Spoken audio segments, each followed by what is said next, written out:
Welcome to a Trucker's Mind podcast. I'm Eddie McGee. It's your boy K Things. We're back, man. Episode 177. Yes, sir. All right, let's get this thing rolling. Before we get into it, me and Keith had a very unconventional way we started the podcast. We started the podcast by chasing a fucking lizard they got in the studio. Oh my gosh. Yeah, the lizard's moving around. Like Keith was looking for something. And then he was like, yo, it's a lizard in here. I was trying to get the tripod for the camera, and it was just that's the thing with these older buildings. You don't know what be living in here. Yeah. And the crazy part is I seen a lizard like similar to that in the elevator once, but it was just chilling in the corner minding his business. But was that a lizard or a gecko? It's a lizard? I don't know. I mean, I ain't no amphibianologist. Yeah, because it was a gecko. Because as it was running away, it was like, insurance, I can save you money on insurance. But that's not even a crazy, like people, I think we talked about it before, but it was a dead bat.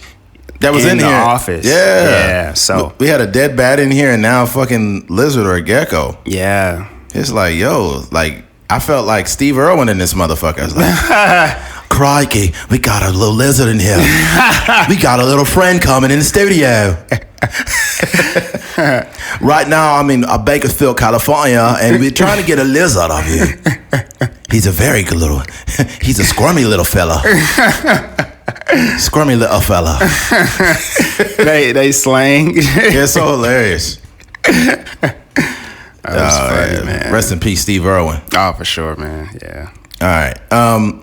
This next thing is a very unfortunate circumstance, but it's really fucked up, and I need all the listeners to just listen very carefully, and you need to be careful about how you move in the world. Recently, a coworker of mine, this motherfucker just killed his wife and a neighbor. And I just was in disbelief that this shit really happened. Yeah. But it just gives you an idea that you are surrounded by people who could be sociopaths or just very dangerous people on a daily basis, and you don't know what these people are capable of.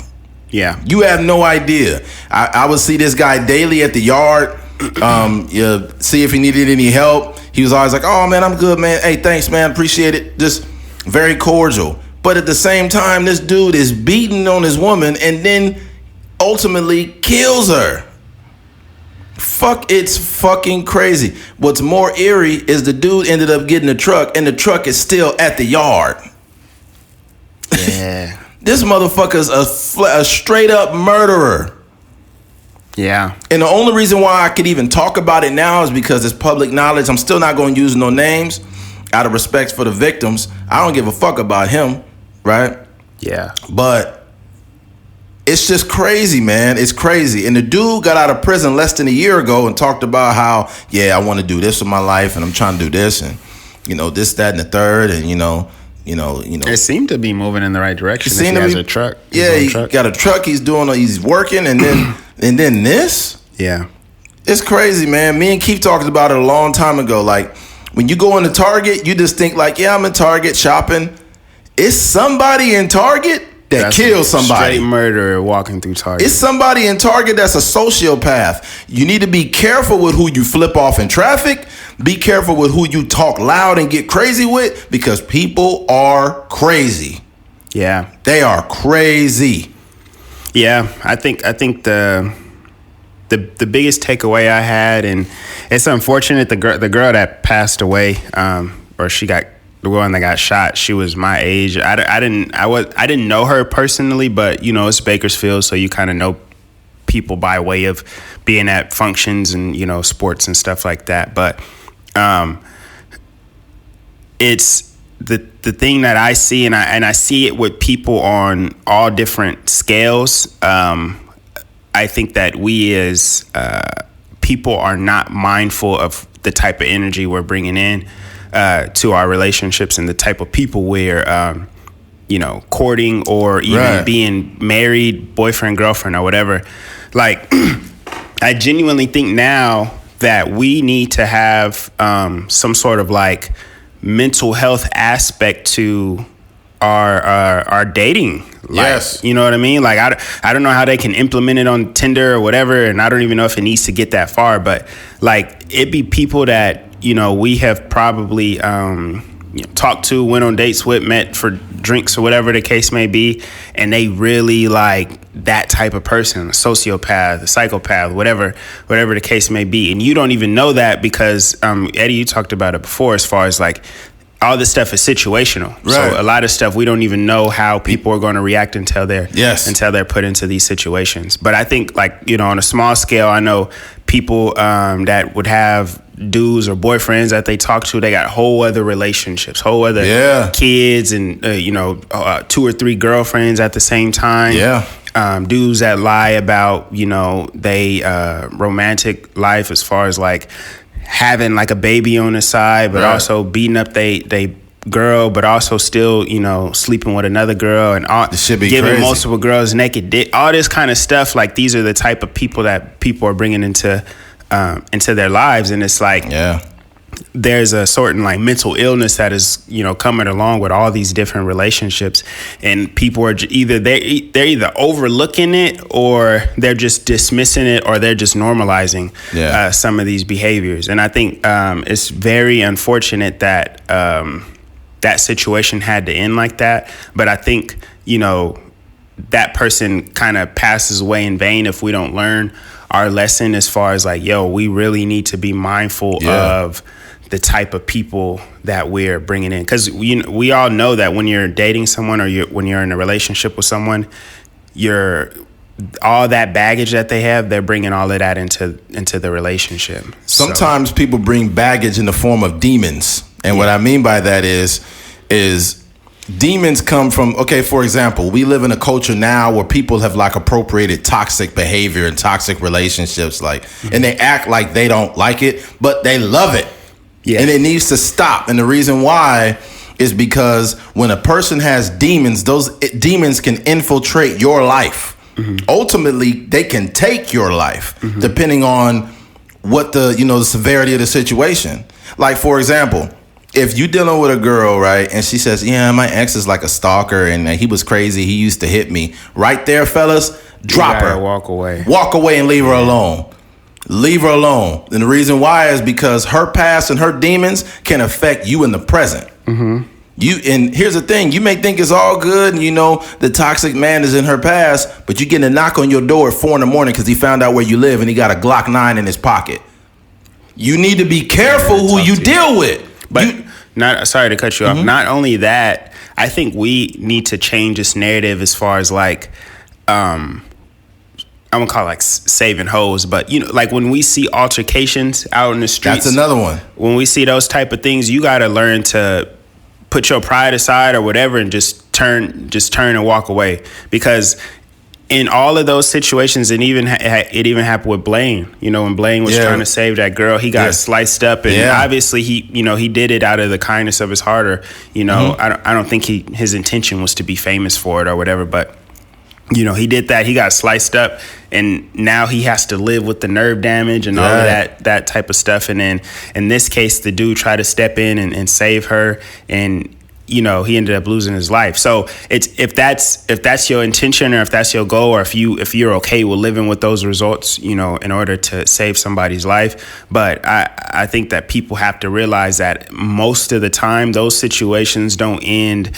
where you calming somebody down and then everybody just walks away and go their separate way. A lot of times those situations end very violently. So I just think that men especially, you know, we have to be, you know, mindful that if two people is arguing, if you can't get to the phone and call the police, it's not necessarily your job to try to go out there and save, you know, somebody in that case. I'm gonna be honest too, and what's crazy too is, and this is the fucked up thing, but it's the reality of the world. If a woman is getting hit publicly, right, people will say, you need to be a man, you need to step up, and you need to intervene. But let's be clear, that's not the first time she's been hit. As adults and as human beings, we need to make better decisions of who we who we allow to be around us, because any man that will beat you will kill you. Any man that has made it a regular occurrence to beat you will fucking kill you. And when you finally get the strength to leave that person, they cannot They can't see you be happy nowhere else because now they gonna kill you. This is what people don't get. Like it doesn't, and here's the thing, and it's multiple videos of this happening all over the internet. It was a woman that left her man after years of him abusing her and talking to her. He came to her house, shot her and all her family inside. Oh my gosh. Any dude that would do some shit like that will fucking kill you. Mm-hmm. Ladies, stop dealing with these toxic dudes. Fellas, stop dealing with these toxic women. If women cannot bring you, if a man or woman cannot bring you peace, they got to go. Yeah, life is too short for that. And a lot of people we deal with is a dice roll, right? Mm-hmm. And this is all generally speaking. This is not speaking to this situation specifically, but it is saying from a general aspect that most people we deal with is a dice roll. Mm-hmm. We don't, like, a lot of people, we don't know who they are until the situation arises. Yeah. Right? But it's people that will show you off the top. Like if ladies, if you're on a date with some dude and the date's going great and you go on a couple more dates and all of a sudden on the fourth date he grabs you like, hey, no, don't touch that. That means this guy is going to physically harm you. He's grooming you to be okay with beating on you. Yeah. Get away from that dude. Mm-hmm. Get away from that dude because he's going to do even worse. Like, and it's really fucked up, man, when you see these situations that keep taking place. Yeah. Of murder. And and this is happening with men and women though. Like it was a woman that poisoned like 4 of her husbands. I don't know if I told you about that. She was poisoning them slowly with arsenic. She was putting arsenic in their food and they would die of natural causes. And no one knew what the fuck was going on until they investigated the last husband that died. They dug him up and his levels of arsenic was so high that that his body was glowing red. Nah. Yes, they put, you know how they have that, what they call it, that, not ultraviolet, but that, it's like it has like different colors like orange, red, green, mm-hmm. and it determines what levels of toxic whatever is in your body. Yeah. And it's not ultraviolet. I can't remember what it's called. Mm-hmm. Somebody in the comments bring me up to speed. Mm-hmm. But basically it showed like bright orange and red that the levels of arsenic in a dead body were super high. This woman was killing her husbands. Shit is crazy, man. Yeah, I think the thing about it too is that, like you said, there's always signs. These things don't happen. Like in the case of this situation, that was not the first time that he physically harmed her. No. And that was not the first, even before the first signs of, the physical harm or whatever, there was probably an outburst of rage. It was probably some sort of, verbal abuse or, like you said, maybe like grabbing she tried to hug her friend in the mall or something. Right. He might have grabbed, any of those things. There's some sort of glimpse of what potentially could happen in those situations. And we have to, people are who they show us they are. Right. And we have to understand that, and we have to treat those people accordingly, man. It's very rare where somebody can, really change or really understand like, oh, okay, I come from a history of, domestic violence. Right. I'm sorry that I did this. I'm, working on myself. I'm in therapy, blah, blah, blah. I will never do this again. That's like a 1 percentile type of situation. But for the most part, those people will keep going until something stops them. Like until they're just locked up with a bunch of men and you can't, there's no domestic violence that can happen. This is proof that correctional facilities don't correct shit. Mm-hmm. Cause this guy got out of prison and I seen him at the yard. I talked to him. He seemed level-headed, but deep inside, he was a fucking monster the whole time. Yeah. The day that he murdered them, that was Friday morning, they hadn't captured him yet, and I was at work, and I was worried, like, fuck, am I going to see this motherfucker at the yard when I get back? Mm-hmm. His truck's in the fucking yard. Mm-hmm. And I was just like, God damn. And it's crazy, man. Like, a lot of people that are locked up for certain crimes, keep them motherfuckers in there. Yeah. Keep them in there, man. He does not deserve to be out ever. Yeah. What, less than a year, this motherfucker's murdering people. He murdered his goddamn wife in front of the kid. Oh my gosh. That kid is gonna be forever. But the unfortunate thing about these situations is people don't realize that the cycle that they're creating. Right. Like that is traumatic. How old the kid is? I'm not sure how old. Yeah. But if they're old enough to remember anything, and my niece is 5 years old now, she could remember things very vividly. So I just know. I know that anybody, 5 and up, they can remember something like that very vividly. And that's traumatic for, they got to deal with that the rest of their life. Nope, a parentless child. One is in prison, one is gone. Mm-hmm. It's so fucked up. It's just like I can't. And then they just got his bitch ass. They got him in L.A. In L.A., yeah. Yeah. How do you do something like that and then got the nerve to just be somewhere else? He was on the run, I guess. I think they caught him. Yeah, they caught him in L.A. Running, yeah. Man, I'm not even gonna do him the favor of mentioning his name. Mm-hmm. You look this story up; it's all over the papers. Mm-hmm. My objective was not to speak about this, but once it became public knowledge, then I was like, okay, because it's a very personal situation. Mm-hmm. Because I seen this motherfucker at the yard almost on a daily basis. Yeah, it hits close to home. Mm-hmm. If I was one argument away from getting killed by this guy.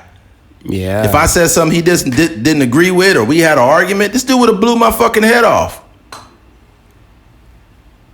Be careful who you surround yourself around, ladies and gentlemen. Mm-hmm. Be careful. I don't know if I have to reiterate that again.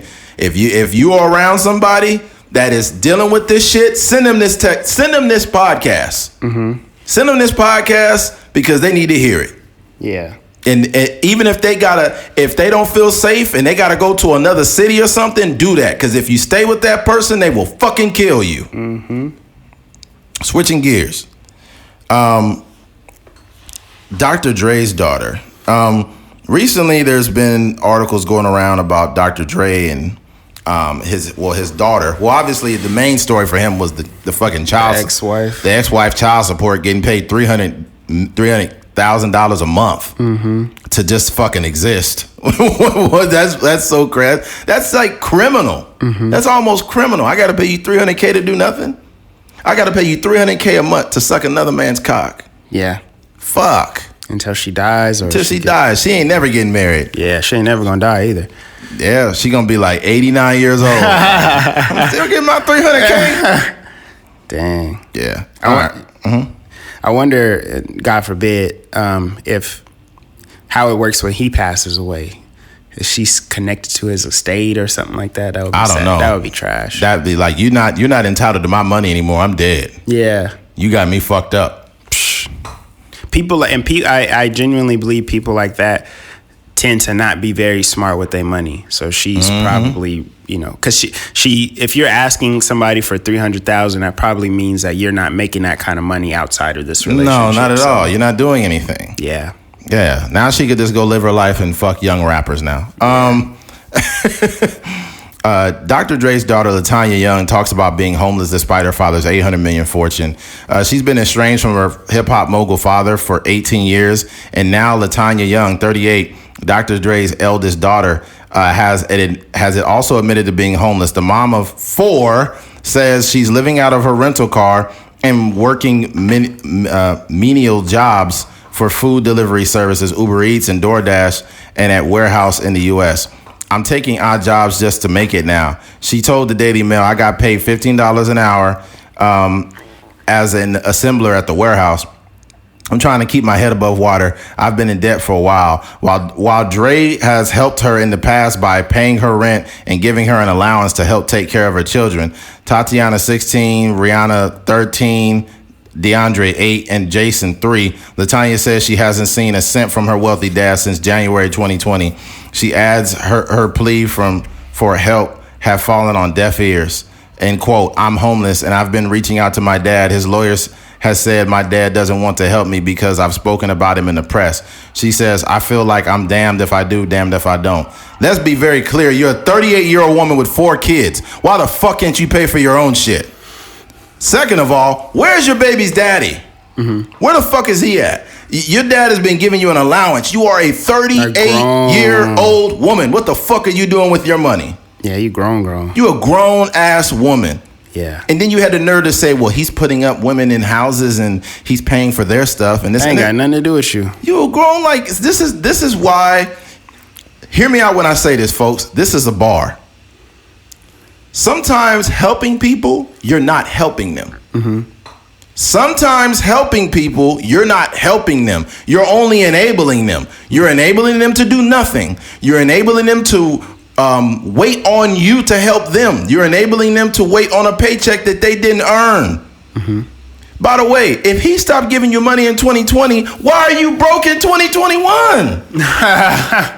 You've been on his payroll all these years. It was only a few months. I thought that. No, I said 2020. 2020. So it's like it's been like 15 months or something like 15 that. 15 months. Okay. Dang.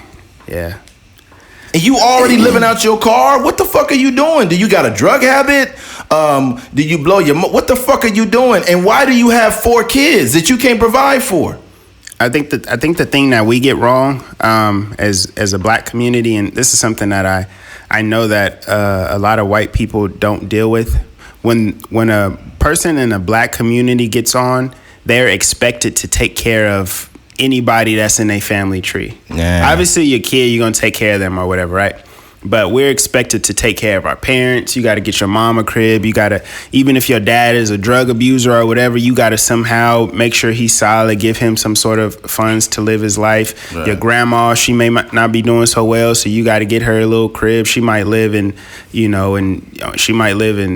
some like project in New York, so you got to get her a small crib in New Jersey, and then your kids, you got to take care of them until they 38 years old or whatever the case may be. But a lot of white people, we seen it with I forget, I don't know if it was like it's some Kirk Cousins or something like that. Bernie Kosar. What happened? I think Bernie Kosar actually went broke helping his family out and paying all his dad and parents' debt. No, I was talking about more so on the opposite ends, where it's like, oh, gotcha. The guy will, sign $1 million contract, and he's like, yeah, I don't have to take care of my parents. My parents, they take care of themselves. And, just different situations like that. Or even like, my cousin is like in the Buffett family or whatever like that. But right. Warren Buffett is, he talks about him, and even Bill Gates, they talk about, we don't give our kids money like that. Obviously, like if they're never going to go broke or anything, but I'm not just giving $1 billion checks out to each one of my kids. No. Like I'm giving them the tools in order to be successful out in this world, but I'm not just giving I'm not giving them allowances and stuff like that. But I think that's one thing that as a black community, I think we have to like change the narrative. Like the whole, even like I feel some type of way about the generational wealth conversation, because I think generational wealth is more about tools and resources, right. Not monetary thing. Like Dr. Right. Dre being Dr. Dre, and I don't know what type of conversations they had, but him being him is enough for you to be like, yo, my dad did this, he took beats, he did that. Mm-hmm. He started his record label. Like, what can I do to be an asset and not a liability in this mm-hmm. situation? And I think that for those people that are criticizing Dr. Dre, I just want to know, like, what are you doing with your money? Mm-hmm. Are you taking care of? And don't matter how much you have. I'm just saying in general. Like, if you make a general manager wage at Taco Bell or something, are you divvying up your money in a way that you're helping your grandma, you helping your kid that's right. 18, 20 years old? You could have done something. You could have took up some culinary art school. You could have been a private chef for your dad. You could have learned how to fucking, I don't know, you could have learned how to mix and master or something. You could have done something. Artist manager or A&R or something. Just to be an asset to the situation. Yeah, and you could have existed in that role. Mm-hmm. You could have took care of your kids, whatever, and you would have always had money. Yeah. But when somebody is a billionaire, or he's been a billionaire, I think he's worth 800-something million now. Mm-hmm. But when you're on paper, mm-hmm. right?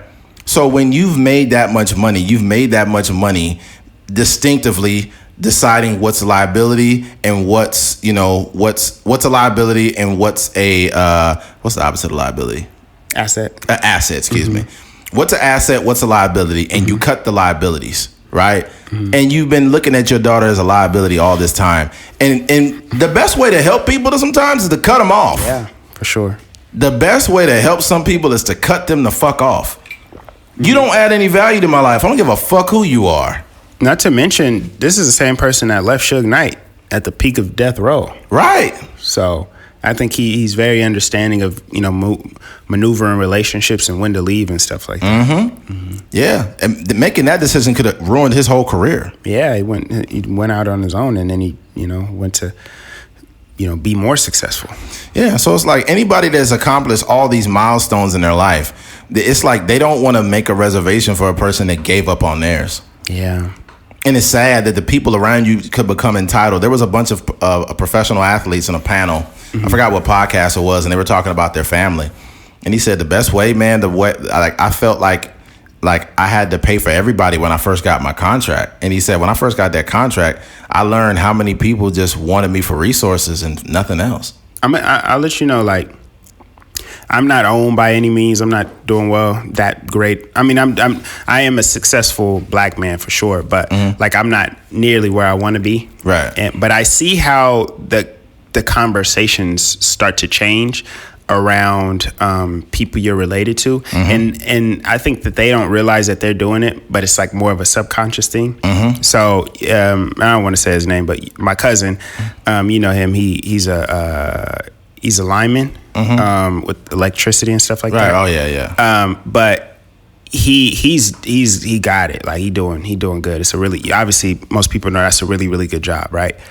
But we were at my little cousin's birthday party yesterday, and you can see how people are, like, the lingo is starting to change, because like he's doing really good. Like he has a pool that he's building, like he bought his house and the whole nine, and no one knows how much money he's making. They just have a rough idea. Like if you see a crib that you purchased, but you know you getting a pool built, you getting this, you got a new car and stuff, they like, oh, you putting two and two together, you're like, oh, this car may be a $300-$400 payment every month, but the house payment might be like $1,500, $1,600, $1,700. Right. You living in this community, so you start to piece things together, and you're like, oh, he's doing really good in life, right? But the conversation starts to change when you're talking to him, right? So one thing happened, like we was at a park, and we were taking down like the little tape and stuff that they put up around the little gazebo area, right? And he had tore. It was like a happy birthday thing, right? He tore the thing. And he was like, oh, my bad. I'll tape it together or whatever. She was like, no, don't worry about it. And he was like, no, I'm genuinely sorry. Like I really didn't mean to do that. And then she was like, don't worry about it. I know you got it.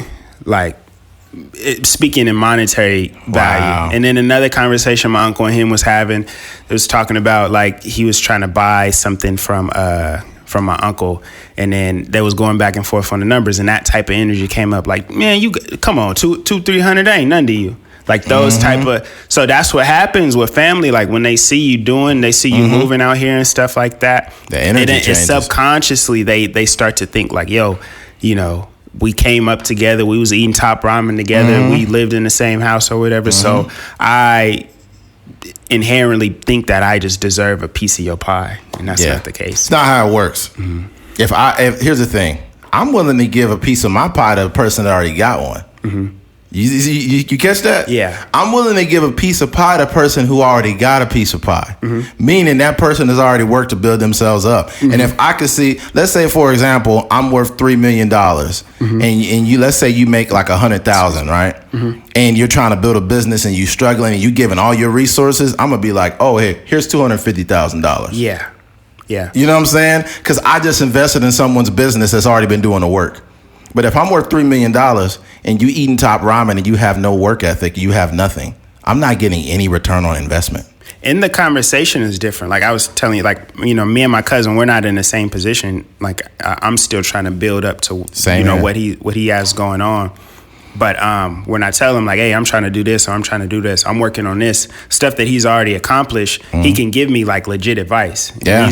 Then that's more valuable than, hey, here's 20,000 or here's however much money to go and do something. Like just that information and that tutelage that he can offer me is much better than like what would be the equivalent of Dr. Dre giving his daughter money for 20 plus years or whatever.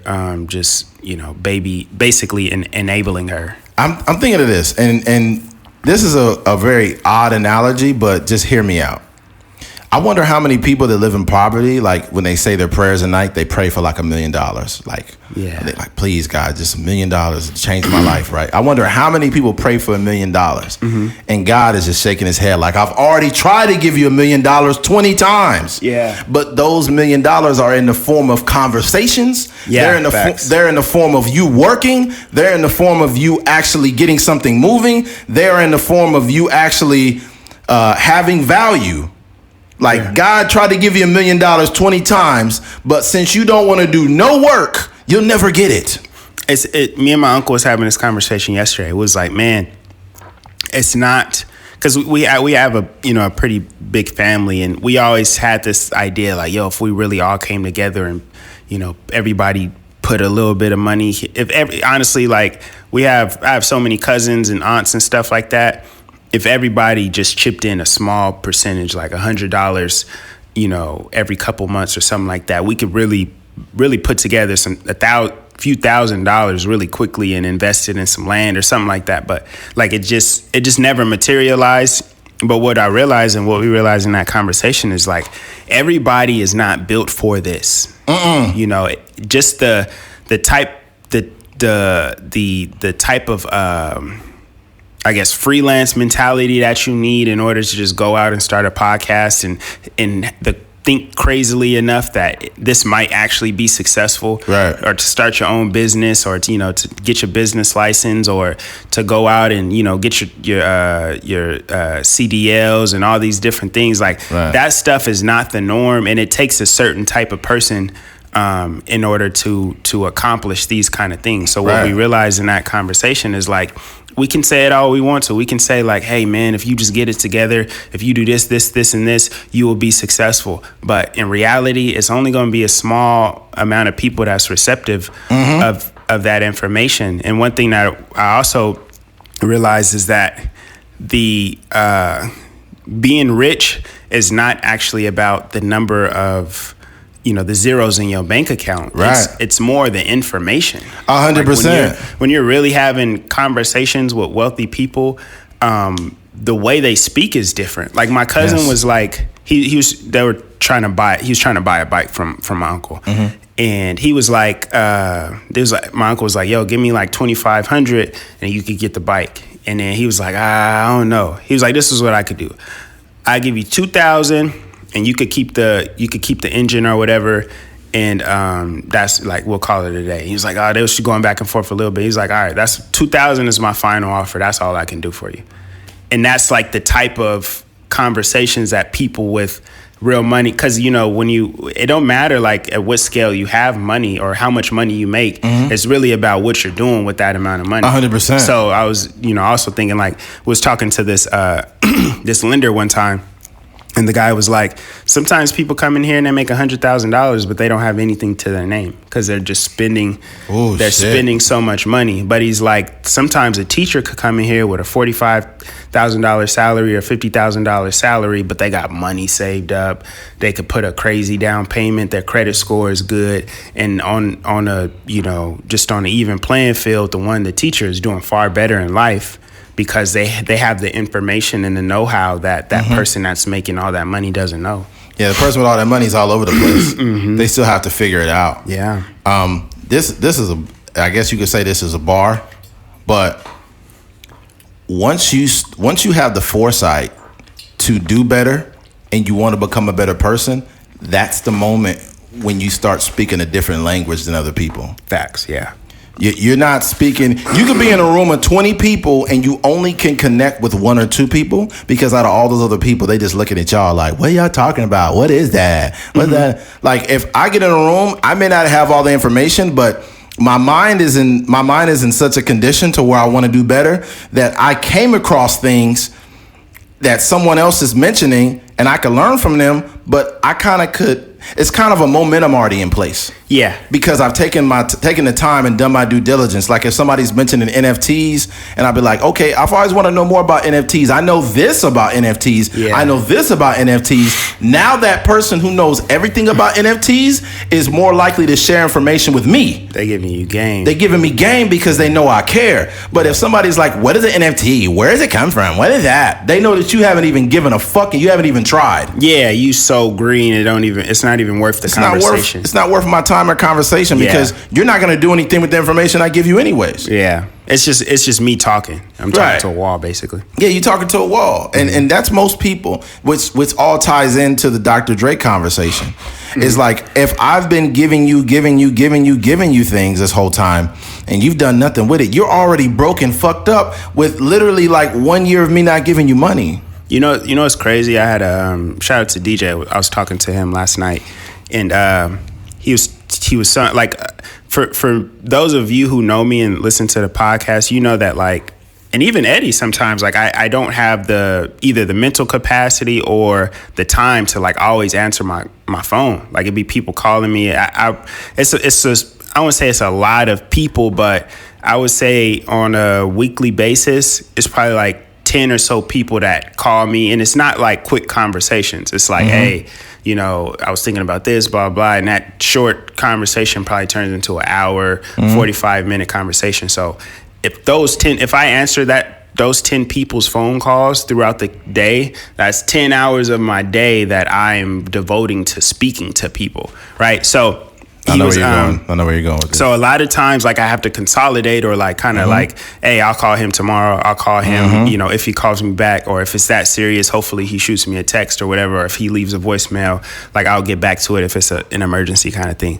So DJ was talking. He was like speaking about one of our other friends, and he was like, man, Keith don't be answering the phone. Like I try to call him and stuff like that. And DJ told him, he was like, honestly, the way you're moving in life is not, you're not operating on a high enough level to, for Keith to devote time to answering your phone call every time you call. That's how it should be. And he was like, even me personally, he was like, I understand that Keith is a busy person. So what I had to do for myself is, first of all, only call him if it's something's really going on, because we're all like busy people. And secondly, I gotta up my game in order to know that, or in order for him to see that it's value or it's money or it's something. Every time I call, it's something of value that he would devote time in his day in order to take that conversation, right? So that's something that he had to realize, and I didn't tell him that, and I don't fully actually agree with that, but that's just like the way, that's his perception of it, and it's some truth to it, right? Yeah.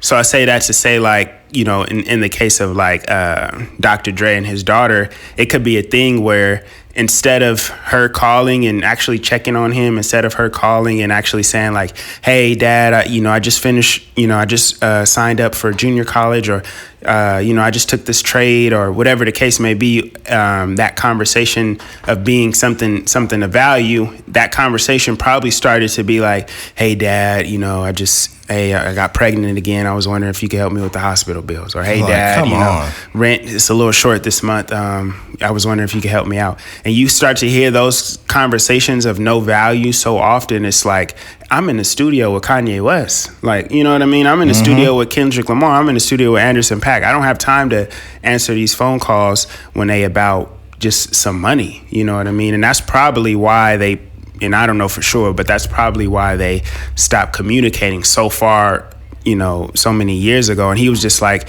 it ain't even worth my time to have the conversation, but because I brought you into this world and you didn't ask to be here, I can kick you down some monthly allowance. But after a while, he's like, you 37 years old. This is 38. This is old. Here's the thing, man. What's also weird,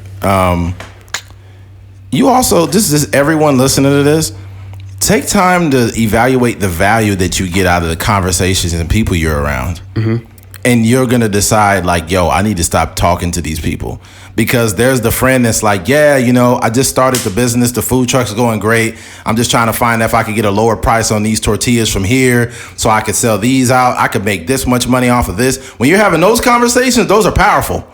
Because it's showing a person is they're creating a value on something, and they're working diligently to chase their dreams, right? But then you talk to the other friend, and let's say he's a construction worker, and he's like, I'm just saving my money so I can start my own business and I can get my own crew. That's another powerful conversation. Then you got the other friend. Hey, yo, we need to get fucked up. We need to go to the bar, dude. We got to go to the bar. Yeah. My bad. I'll hit you back later. Y'all trying to hang out? They'll hit you up again. Man, you trying to hang out, dog? We got to go to the bar, bro. We got to go to the bar, dude. There's some hoes. It's some hoes, dog. It's some hoes. Hey, I'm married. Oh, my bad. I forgot, dog. I forgot. Get rid of these motherfuckers. Yeah. Get rid of them. They are leeches. Yeah. There is a dude, I forgot his name, that he said this as an older guy. He said, show me your friends and I will show you your future. And it's a very accurate statement, because we spend too much time around people that don't offer us value. And then we wonder why our lives are not going forward.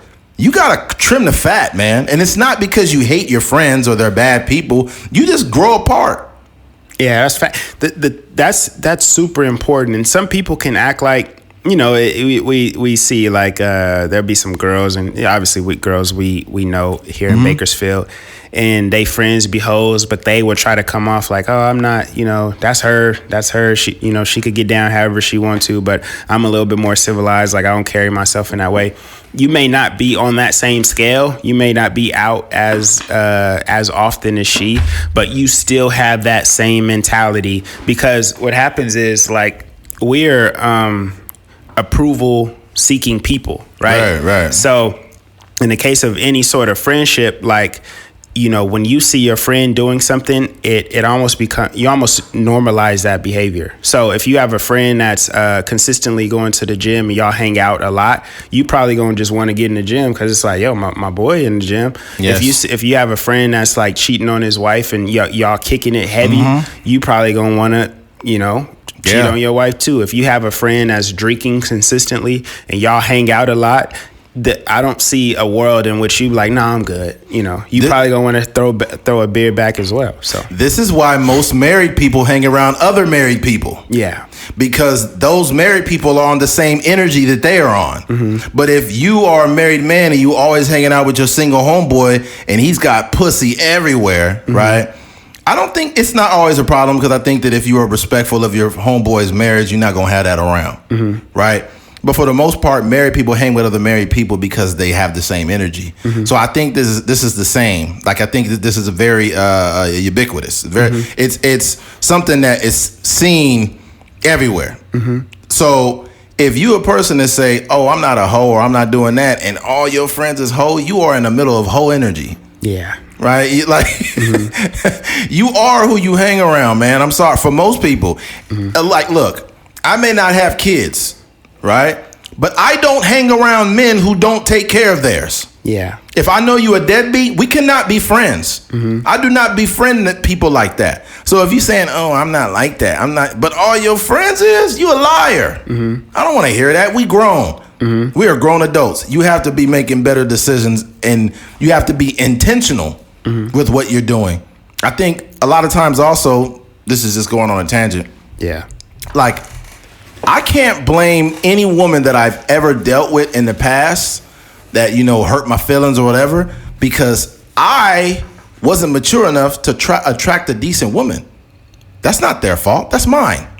But that mentality is different, because the majority of people will blame the person that they're bringing in. That's a fact. Like, oh, he's such a terrible person. Toxic. She's just toxic. she was just like a toxic girl and all this kind of stuff. But we are not. We never take ownership of how we allowed that energy to come into our life, or how we didn't really do the due diligence enough on that person in order to you know, kind of catch those different red flags that come. It's 100%. Like on the second date, y'all already like, she chilling in your house or whatever. It's like, you don't even know this person from whatever. Like, obviously they gonna put the best version of themselves on when you go out to have dinner. But, you know, and you don't know that person that well on the second time, and y'all already. Yeah, it's just like, dog, like, you're right. The accountability thing is not there. Like I mentioned, I can't blame any woman that I've ever dealt with in the past because I was not mature enough to attract a decent woman. Mm-hmm. And I realized, especially at the age of 36, it's about energy. Why are you attracting these people? What are you doing? Yeah. So it's certain energy that I don't allow. Mm-hmm. Like, it's like, yo, like, we could probably fool around, but you can't be my girl because I already know what type of energy you on. Yeah, I know that you would not be beneficial to my life, so you at an arm's distance. Most people don't even make those that they can't even make that boundary. Yeah, you gotta make it because they don't operate like that. Nope. I think for even for me and for you as well, and this is something that has been my mentality just from when I started really having conversations with females. Like, right. I never crossed that line as far as like, hey, I'm just smashing this girl, but man, maybe she might be like a wife material. It's like, nah, like you know from the jump. Yeah, you do. Girls don't necessarily just turn into like wifey material. Like they either is like you can kind of like curate that relationship early on to where it's like, okay, I'm not just trying to smash her. I'm actually take my time and we're gonna hang out and we're gonna learn about each other. There are conditions though. Mm-hmm. What you mean? There's some girls that you can have sex with and be like, wow, well, she's actually a decent person. Yeah. That can happen too. I'm just saying, like, the majority of the time when it happens so fast, you're not even concerned about their person. It's more so like y'all just trying to have sex, and then all of a sudden you just learn about each other. And then sometimes even the thing about the sex too is like sometimes the sex can cloud your judgment. Because if a girl got good head, you might be like, dang, she might be wifey material. Yeah, you'd be like, oh my God. Yeah. But that just speaks the life out of me. But that just speaks to your lack of maturity. Yeah, your maturity is not allowing you to make a sound, intentional decision. Mm-hmm. Like if you just got your energy, if you're allowing everybody to have that type of energy, then it's kind of sad on your part. Like I think about the simp stuff I was doing. Getting my heart broken. I was breaking my own heart. That's my own fault. It was my own fault. But people don't look at it that way. They're just like, men are toxic or just women ain't shit. But it's like, dude, you sucked, bro. Like I sucked. I allowed women to have energy they didn't deserve. I was doing too much for women that gave me too little. Mm-hmm. And that's my fucking fault. I think about like the times where you have those simp behaviors, whether it's like double texting females, mm-hmm. or I would be doing stuff to where like I talk to a girl and if she ain't responded in 10-15 minutes, I'll go check their social media. Like, dang, like did they post something on there? Like mm-hmm. that, like just kind of like I've the lamest behavior. But you also realize like where you were at. Like mm-hmm. me at the time didn't have no car, living mm-hmm. with my mom's. Like mm-hmm. nigga didn't have no money. I was living mm-hmm. off of financial aid and catching a bus around town. Like just had no real value to my life mm-hmm. outside of just being like a genuinely good dude. Right. And that's just not how the world is not built for you to be like. I'm not supposed to be just like a solid dude, like mm-hmm. that fairly good, decent mental health and, just a decent guy overall. I don't have no real, like, issues with my parents and all this kind of stuff. Mm-hmm. I'm not designed to go out there and just get, like, a Holly Berry or something like that. 100%. Yeah. Yeah, but you're aware of that, though, mm-hmm. which most men and women are not. Yeah. Here's the thing, too, especially with the texting where women will take forever to text you back. First of all, like, just the average human being in the world is not that detached from their phone to where, oh my God, I'm a bad texter or this and that. So what I do when a girl take forever to text me back, I don't trip. I don't check what they doing. None of that. Because I know their phone's right in their hand. Mm-hmm. I just be like, oh, okay. So you a game player. Okay. Yeah. Okay, game player. All right. But then I think nowadays you learn to take, I guess in like a sports reference, you learn to take good shots. Mm-hmm. So... for a guy like Kobe Bryant, he wasn't the greatest 3-point shooter, but in that mid-range area, he was lethal. Mm-hmm. So I think now, like being at your age and being in the space mm-hmm. that you're in, right. you know that you have a little bit more attention on you. Yeah. So your pick of the litter is a little bit different than right. you having to just shoot these freaking half-court shots at like girls that you just see on Facebook and Instagram. It's like, bye. Yeah. I'm not that dude that you play games with that's chasing you like, hey girl, I text you earlier. What are you doing? Yeah. Yeah, because now you got a lot of people. I don't want to say women, but as a man, women will do this to assume mind control or control over you. They want you to chase them. Mm-hmm. Like you can't chase anybody. Yeah. If you chasing somebody, that means they control you. Mm-hmm. I'm not chasing shit. If you running away, run the fuck off. Bye. Yeah. You know. Mm-hmm. But yeah, this is a tangent from the original topic. But to close it out, you have to be. You need to do a better job of being self-reliant. Dr. Dre's daughter just really fucking blew it, man. She was on this man's payroll forever, and didn't make anything of it. And you gotta remember that he's on his payroll. Yeah, he's on his fucking payroll. She was on his payroll without doing anything. She was a tax write-off. Yeah, that's funny. He would have been better off giving that money to us. He would have literally been better giving us that facts. money. You give that, be decked out in this. Oh my god, we'd have we would have fucking 3 cameras in this motherfucker, different lights angles hanging from the ceiling. We have a stripper in this motherfucker, stripper pole and shit. Hey, man, yeah, it'd be crazy, man. Yeah. We'd be doing this we have a way more plus setup. By the way, folks, we are working on a better setup to make the visual aesthetic better. Instead of just seeing 2 black guys talking with different colored hats every week, now you get these headbands. Y'all don't know. Yeah, now you're gonna get better. We got shit coming. Yeah, we do. Sure. That's a fact. It's already in the works. But we got shit coming. I think it's better for like the listener to go on a journey with somebody. Right. Like, it's gonna be 5 years from now when Eddie got multi-million-dollar businesses, and maybe I'm out here directing movies and writing films and stuff like that, and we still doing a podcast. People gonna be able to look at it. I and remember be like, those guys. Yeah, like I remember they was in a little office and they was in Bakersfield and blah blah blah. So it's gonna be and my thing is I keep it loyal to the soil. I don't try to follow a bunch of people, so I still have that core people that supported us from day one. From the jump. Yeah, we got people that we have that they was following us, listening to content, and now they pregnant or they having kids or they got married or this and that, and it's different people. They moved to different places, and it's like you kind of low key on their journey too. Yeah, that's real. Which is dope, man. Yeah, for sure. And they be moving and grooving themselves. It's people that have listened to the podcast who have passed on. Rest in peace, Gore Kopian. Rest in peace, Stanley Stansel. Mm-hmm. It's been people. It's been all kind of different emotions, ups and downs, in different people's lives. Mm-hmm. And it's just a part of the journey, man. And we just appreciate it. Yeah. I had a point I was trying to make. Jeez, it just slipped my mind. Dang. Hopefully it come back to you. Yeah, hopefully it does. But there's that. Switching gears. You should burn bridges. By saying you should burn bridges, it sounds asinine. Like, you shouldn't burn bridges. You hear that a lot. Mm-hmm. You never know when you're gonna have to go back to that.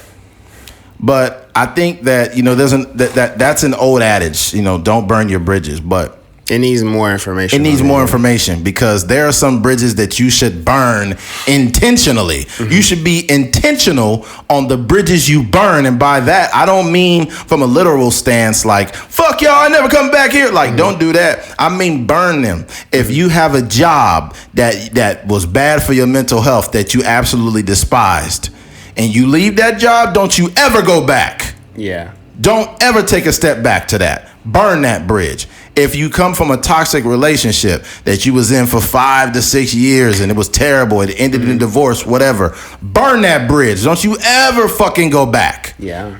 That person, that job, that thing should never be an outlet for you. Mm-hmm. When you burn your bridges, you can only go in one direction, and that's forward. I don't give a fuck if you fail going forward. What's like, that bridge is not an option. Go to Google Maps and find another way around it. Yeah. Okay? That was a low-key analogy right there. That nigga Eddie been spitting today. Spitting bars. No, but it's just one of those things, man. I think that what we don't do is we don't burn these bridges. There are people that will break up with somebody and get back with them 15 times. Mm-hmm. What are you not learning? Yeah. That person's not changing. What the fuck are you doing? You're going to die someday. You are going to fucking die. We're all going to die. That is an irrefutable point. So you're going to die taking the same motherfucker back 13 times? Are you stupid? Yeah. Okay, I could see one time. One time it didn't work out. Y'all broke up for a little bit. You got back together. Man, it ain't no second chances, bro. If you're not married to that person too, get rid of them. Yeah. Get rid of them. You got to move on. By the way, you need to be okay first by yourself and then move on from that. By the way, you need to be okay with yourself regardless of what your situation is. So if you had a job that's not pleasing you, whatever it is, you need to be okay in your own mind to say, look, I'm okay with moving forward from this situation and never having to look back. But don't just pack your bags right away. Make sure you are in a position emotionally, financially, mentally, whatever. And when you move on from it, you got enough strength and momentum to never look back again. Mm-hmm. But it's important to do that with intention. Yeah. Yeah, I agree. I think some, like, obviously cliches are cliches for a reason, as far as like there are examples of people, where maybe they got fired from a job and, they went away peacefully and stuff like that. And then that same job doubled back, 2 or 3 years later and offered them a much better position. Mm-hmm. And they were like, yo, if I would have burned those bridges, like I wouldn't have been able to get that opportunity. Right. Or maybe somebody, in the entertainment industry felt slighted about something or somebody. And then, a couple years later, they offered them a huge deal to sign a record label or something like that. In those cases, obviously those are important. But I think, the point that we're trying to make is that it's different scenarios that go with this point. There's oftentimes, like you said, different relationships, or even in the workplace. Like for me, there was, and I was telling Eddie this on the phone. I used to work at this place called La Mina out here in Bakersfield. It's like a Mexican restaurant / bar kind of club atmosphere kind of thing. And I used to be a bouncer there, a security guard. And when I was working there, God damn, my nose is itching. But when I was working there, Delta variant, go ahead. Yeah, the Delta variant. But when I was working there, there was time, and it was a very casual job. Like we actually started, like when we first started out, you get paid under the table, so you might get like $100 a night, or it might not even have been that much, but it was just a few, some change every night. They'll pay you like at the end out of the cash register, and then eventually like it moved on to being like a legit job, signing a W-2 and filling out the application and all that kind of stuff, right? But basically, what happened was there was like a handful of security guards, and what was going on, like there was time, and at the time I was actually I was in college still. So at the time, like what would happen was, like before I dipped to work, I had to probably get to work at like 7 or something like that. And sometimes before I got to work, maybe around 5:30 or 6, the guy that was kind of like the lead security guard would text me like, hey, don't worry about coming in today. Like somebody's going to fill in for you. And sometimes it was cool because I was like, man, it's perfect. Like I got to do homework tonight, or, I wasn't feeling like getting out anyways, or I'm tired, whatever the case may be. So sometimes it worked out. But after a while, it started to get real annoying because, we need money, the bills starting to stack up, or, maybe I was like had the intention, or I put my mind, obviously it's a tough job. So I'm already putting my mind in that space. Like, hey, I got to deal with these people, got to deal with drunk people, blah, blah, blah. So it like I said, it kept happening. And sometimes it was happening to where it was so close to me going to work, like I would have to turn around and go back home after I've already made it like halfway to the job. So one day, for people out here in Bakersfield, like I was making a ride on Stockdale from my house, which is probably like a little less than halfway there. And I got that same text. Like, hey, big dog, such and such is going to cover for you today. Don't come in. Take the day off or something like that. I looked at the phone. I just put the phone down, and I drove home. And that was the last time I talked to them. They had called me like the next week, or probably like the next day, like, hey, see you at 7:30, or see you at 7, or see you at 6:30, whatever the time was. Didn't even answer the text message. They probably like I think the next following week or the next day or whatever, same sort of text. And then I got a call, kind of checking on me. I didn't answer the phone call at all. So one day my boy had actually gotten into trouble that day, but I was chilling with my boy, and I got a phone call from a random number, and I didn't know who it was. And I answered the phone because I didn't have the number saved. I answered the phone call. I was like, hello. And they were like, hey, is this Keith? And I was like, yeah, what's up? And it's like, why haven't you been showing up to work? Why haven't you been answering the text messages or anything? I was like, bruh, every time I get ready to go to work, y'all call me out of work. And I was like, the last time I went to work, I was halfway there and he told me not to come. And she was like, okay, that's how you're going to play the game? And I was like, yeah, pretty much.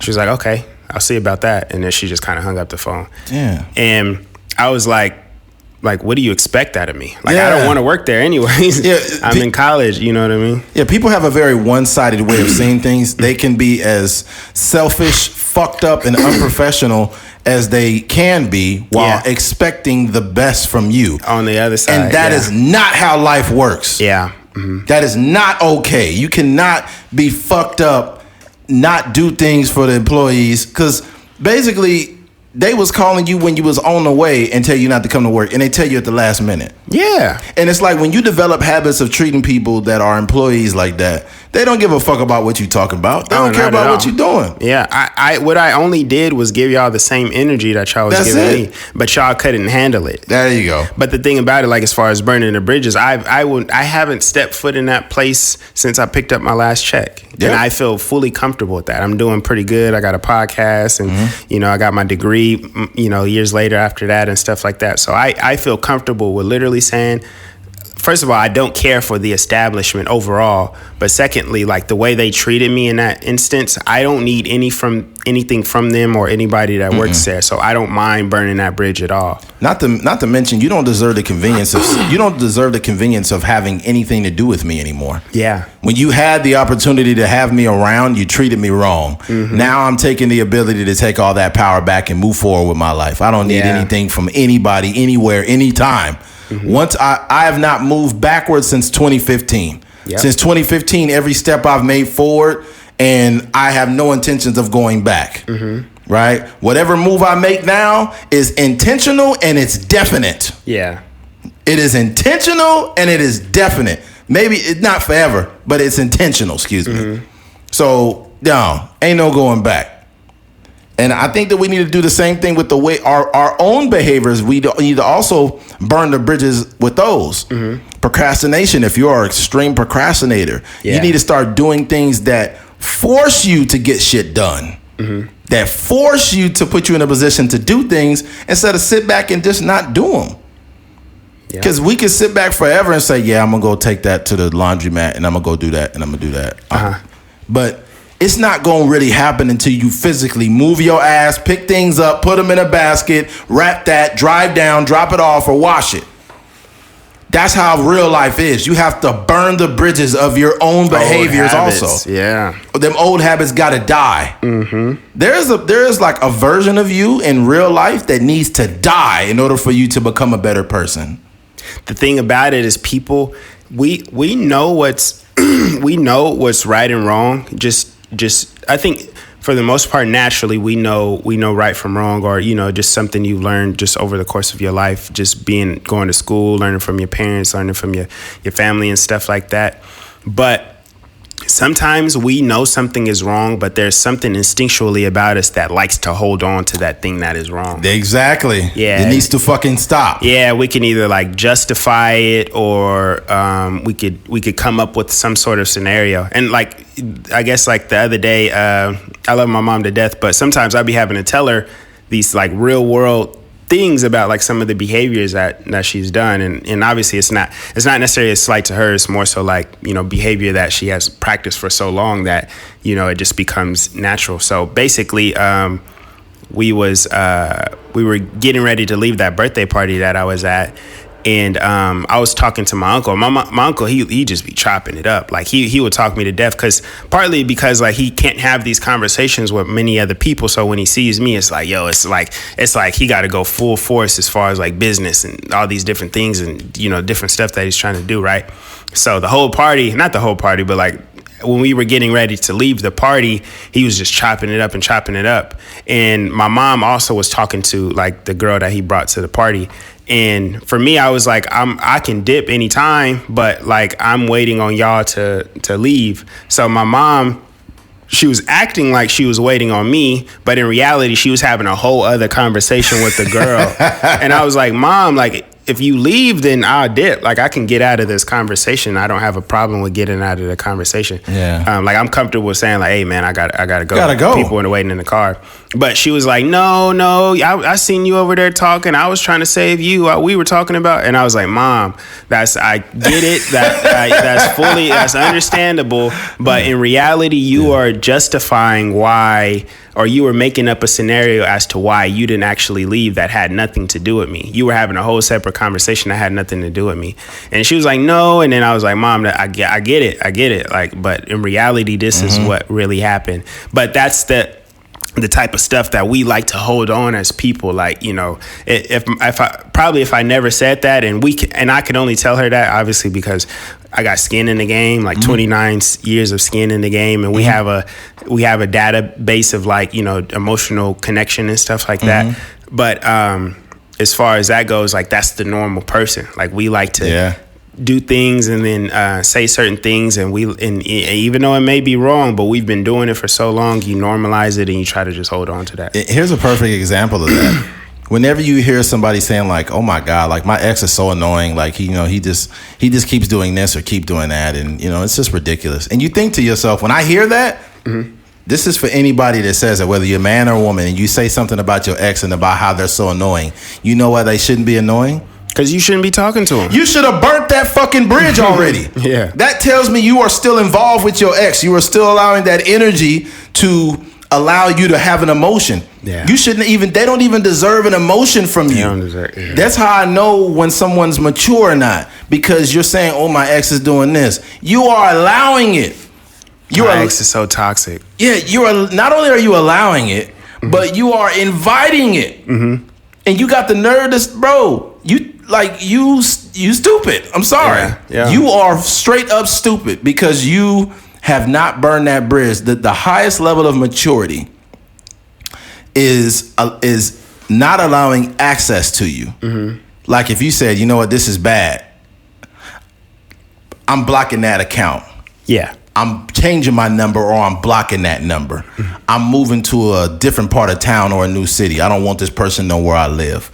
I got this going on. Like now with me, I don't have nothing against anybody that I've talked to. I keep it cordial. I keep respectful. But if it ended on a bad note, well, first of all, if you break up with anybody, that's on a bad note. Some people say we didn't break up on a bad terms. Yeah, you did, because you broke up. Yeah, that's true. Yeah. You know, this is why I don't believe people being friends with their ex. You need to cut it off. That's such a trash. It's just a trash. Like that's a. I don't call it a liberal way of thinking, but it's just like very liberal. Yeah, it's like, trash. Yeah. Like I'm really good friends with my ex. We have a lot of time, and he's a really good friend. You know. I don't want you to forget this conversation, but Jason Momoa and Lenny Kravitz are like friends now. Jason Momoa is married to what's the light skinned girl from A Different World, or she was on the Cosby Show.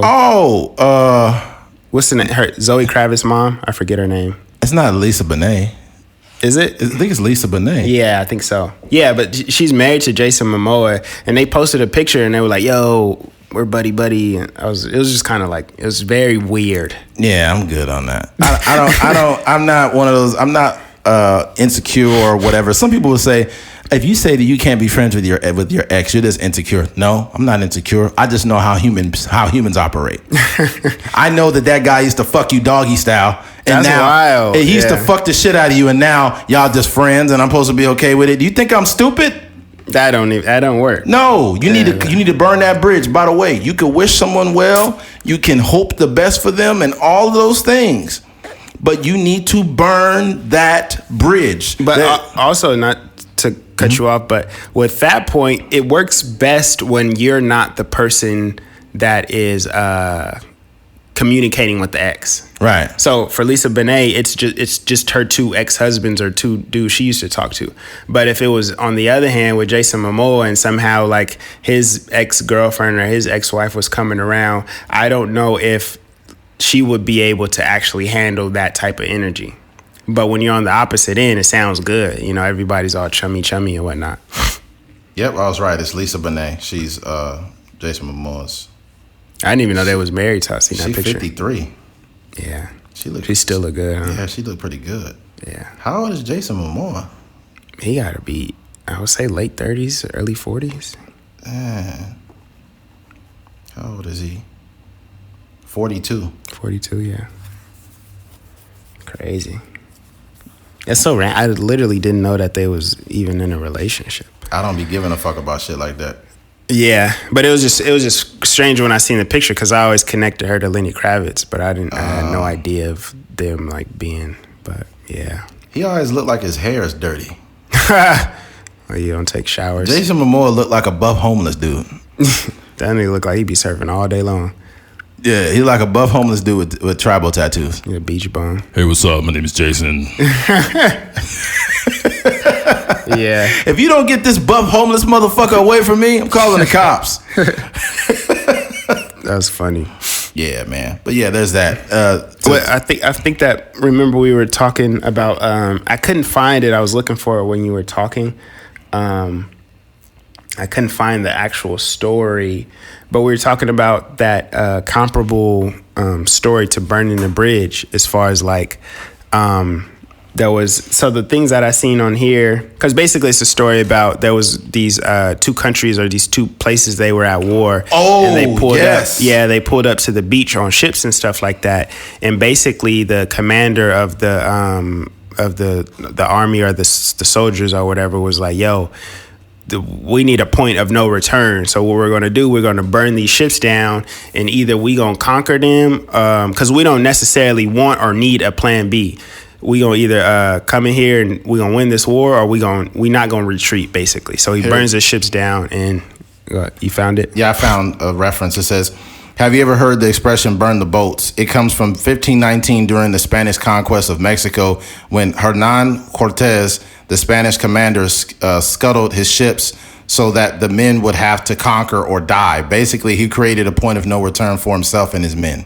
Yeah, but I said that it's like 4 or 5 different wars on here that have the same thing. Oh, really? So that's why I was saying I didn't know which one, because it's another one that happened on it's the Iberian Peninsula, in 1711 AD. So it's like probably like 5 different stories of the same kind of thing. Okay, so basically the thing is this, with all of them, because it was more than one.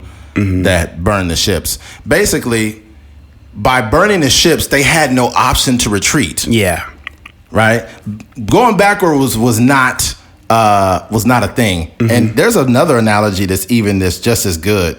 Mm-hmm. Man, I wish I could find it. Well, basically, Michael Jordan. I forgot which finals it was, but instead of packing for 2 days, Michael Jordan packed for 1. Mm-hmm. Because he said, we putting these motherfuckers out this next game. We're not playing another game. So he only packed one suit. Yeah. He packed 1 suit because he knew not only was it confidence, because you do have to have the confidence to move forward, but they was like, I'm not relying on a second suit. Mm-hmm. Like, this is it. Yeah. And we need to be intentional with our decisions the same way we need to burn those bridges. Yeah. You got to just deny access to motherfuckers. Yeah, super important. You got to deny access. You have to make decisions going forward with intention. Mm-hmm. And you have to have integrity to do this. I just pay it, like now, I've gotten to a certain consciousness. I'm not making it like I'm just this super enlightened person, but I've gotten to a certain consciousness where I could just listen to people talk and be like, oh, okay, yeah, they ain't about this. Oh, okay, yeah, they do. Yeah, you can hear it. You just let them talk. You can hear it in their tone. Just let them talk. Yeah, you can hear it for sure. But yeah, I think that analogy. I think more people need to apply that to their life, because it'd be people doubling back to their ex-husbands, and people doubling back to ex-girlfriends and boyfriends, and it's like, man, honestly, if y'all obviously, people can work things out and people can learn and change and, get some relationship therapy and stuff like that. But for the most part, people are who they are. And the only thing that's going to change is their desire to have you around. It's more, in those cases, it's more like you don't miss something till you gone versus really like I'm really changing the way I communicate. I'm really changing how I'm approaching this relationship. So here it is, because I love backing up the things that me or Keith say, and we like to back it up with facts. Michael Jordan told the team he was only packing one suit after losing Game 5 in the 1993 NBA Finals. Michael Jordan, after losing Game 5 in the 1993 NBA Finals with the series shifting back to Phoenix, told the team he was only packing one suit for the trip. Mm-hmm. So I'm not even going to entertain the option of playing them a second game. Yeah. That's what we got to do, man. Yeah. You have to, this is like a higher level of thinking. Yeah. And unless you're doing this, don't complain to people about your ex. Don't complain about people about, going back to a job, after you left it and saying, oh, they ain't changed. Like, what did you expect? I'm not doubling back to I'm not doubling back to shit. You got me fucked up. Yeah. Once you've experienced me in any capacity and it's over, sayonara, bye. Yeah. It ain't happening again. Yeah. That's real. Yeah, but there's that, man. Switching gears. The Metaverse. And we'll get into Metaverse and NFTs. And this is a conversation that a lot of people will have no idea what the fuck we're talking about. Mm-hmm. So I think it's important, that I have some articles here to kind of explain what's going on. All right. This is what the Metaverse is. All right. Let's go here. All right. In the Facebook earnings call last week, Mark Zuckerberg outlined the future of his company. The vision he put forth wasn't based on advertising, which provides the bulk of the Facebook's current profits, or in the increase of the overall size of the social network, which already has nearly 3 billion monthly active users. Instead, Zuckerberg said his goal is for Facebook to help build the Metaverse. Mm-hmm. A Silicon Valley buzzword that has become an obsession for anyone trying to predict and thus profit from the next decade of technology. I expect people will transition from seeing us primarily on a social media company to seeing us as a metaverse company, Zuckerberg said. It was a remarkable pivot in messaging for the social media giant, especially given the fact that the exact meaning of the metaverse and what it portends for digital life is far from clear. In the earnings call, Zuckerberg offered his own definition. The metaverse is a virtual environment where you can be present with people in digital spaces. He said it's an embodied internet that you're inside of rather than just looking at it. We believe that this is going to be the successor of the mobile internet. And I have a huge problem with this. I have a huge problem with this idea of the metaverse because we still haven't conquered the current internet. Mm-hmm. You know how many people have like social media related and like anxiety or mental health issues in regards to social media? You know how many people go get cosmetic surgery due to people they see on social media? Like, we still have not, like, social media should come with a warning label like cigarettes, but it doesn't. And we literally have the nerve to try to innovate something new, and we fucking haven't conquered this yet. I see a problem with it. And if you're supposed to be in the metaverse, here's the biggest problem with it. Me and Keith are speaking. We live in reality. What you're seeing on TV, what you're seeing on YouTube is just two guys talking out in the real world. But the metaverse is a whole nother world inside of the internet. And you're gonna have people like literally trying to live in the metaverse more than reality. That is a scary, scary thing. Mm-hmm. Where you can be a whole different person inside the metaverse. Out in the real world, you're probably a nobody. People probably hate you, but you go in the metaverse and you're the funniest, coolest person.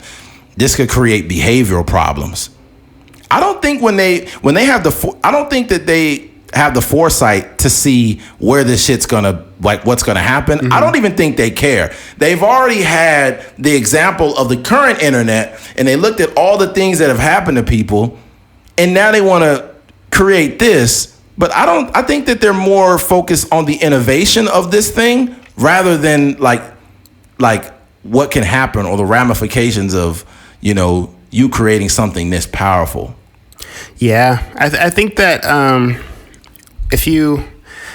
I feel two ways about it. I feel like, me personally, I tend to lean on my personal perspective about something versus trying to worry about every user in a space. So for me personally, I know that I don't allow the internet or social media to use me. Right. So I know that, when the metaverse happens or whatever, I'm going to be, at the forefront of something like innovative, and I'm going to be able to use it to maybe do a virtual podcast or, be able to, kind of create a space or, just use it as a way to create new technology or a way of interacting with people and try to monetize it. But I think that one thing that we've realized and we've seen from that documentary, The Social Dilemma, right? They're always guys like Mark Zuckerberg. I don't know if they, I'm sure they're mindful of the ramifications and the harmful nature of social media, right? But they're always going to lean on the positive side of these social networks. Like when he sat before Congress and all them, and he was explaining to them about, harboring people's data and information and stuff like that.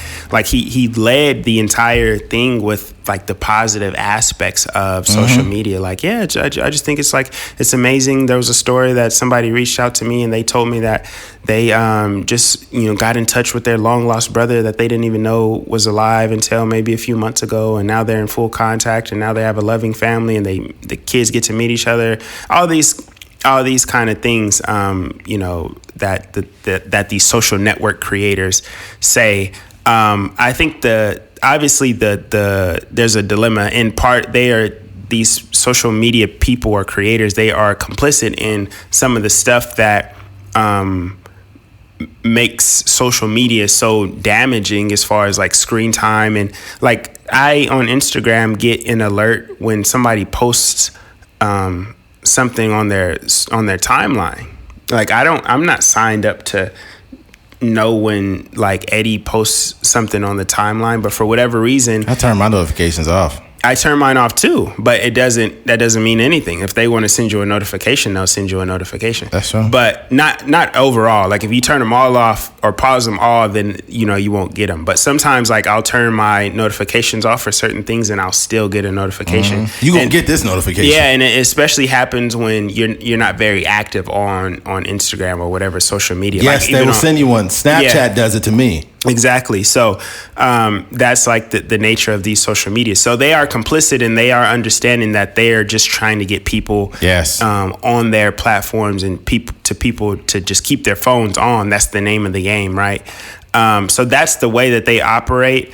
But I'm a glass half full kind of person, so I don't necessarily look at it as like some sort of negative thing. I do think that it's a huge issue with like the people using it. Like the people that are using it, they're not built for, the entirety of this podcast is about like the flaws that we have as human beings. So these are the same people that have these the mental illness or the sociopath people that we speak about prior or at the top of this podcast are the same people that are using social media or that are going to be in these metaverses or whatever. And we're not really advanced enough as a people to really navigate this space, or we're not even aware. There are people that I know that are like, man, I'm so tired of Instagram, or I'm so tired of Facebook or whatever, but they be on there all the time. It's like that we don't even, as a people, we don't even have the self-awareness or discipline to delete these apps. Like the people that know that an app is detrimental to them are still actively doing it. It's almost like an alcoholic knowing that they're alcoholic, but they're just still knocking back beers every time they get a chance. You just took that analogy, but here's the thing. What I was going to say is, how many people drink alcohol and they could literally go out responsibly and have a few drinks and they have a designated driver and you know, things like that.